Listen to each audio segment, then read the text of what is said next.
السلام عليكم ورحمة الله وبركاته. نعمة من الله والفضل. الآن أنا إبراهيم بن بشير الحسيني الأسري موجود في مكتبة الكبيرة للشيخ المحدث الدكتور المؤرخ فهد رحمه الله رحمة واسعة. الله أكبر. هنا في بحث المحدثين في المهاني والرهات، وهكذا في مدن شتى من السعودية العربية. أنا أكتب التاريخ ما شاء الله. يعني الآن وصلنا مع فضيلة الشيخ الأخينا الأكبر محمد فياض عبد الباري حفظه الله من باكستان، شيخ داعي ومترجم، يعني جميع التراث، جميع إيش؟ جميع الدعوة وتوعية الجالية بالمهاني. ما شاء الله، له إحسان والمنة علينا. هو ذكر لنا بأن ابن الشيخ موجود، الله يكرمك، وأيضا من منتديات حديثية هو أخبرنا بأن ابن الشيخ هو موجود. سلمكم الله. الله يحفظكم يا شيخ ويبارك فيك ويحييكم. أخونا في الله، سمعنا كم كتب ألف أبوكم رحمكم الله؟ صحيح، ألف الوالد الله يغفر له أكثر من 80 مؤلفا علميا. أكثر من 80 مؤلف؟ أيوه. الله أكبر. كم طبيعة؟ طبيعة الآن تقريبا 10 مؤلفات. الله أكبر. والآن في صدد إخراج بقية المؤلفات. طبعا الوالد ألف في جميع الفنون.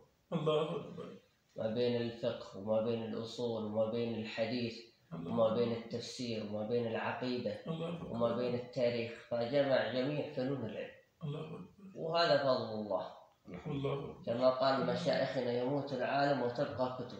الله أكبر. وكما قال شيخنا الشيخ المهدي الحرازي يقول الكتب هم الأبناء الذين لا يموتون. الله أكبر، لا شك فيه. فكم من عالم يعني بدل وغاب مع الذكر. الله أكبر. وكم من عالم ألف وأحيا ذكر كتاب بعد الله سبحانه. فالكتاب يعني رزق من الله. إذا الإنسان قصد به يعني وجه الله وقصد بما عند الله والدار الآخرة، فحتما سيكون يعني إن شاء الله أنه خير له، يحمل ذكره ويحمل اسمه في الدنيا وحين يغيب العالم.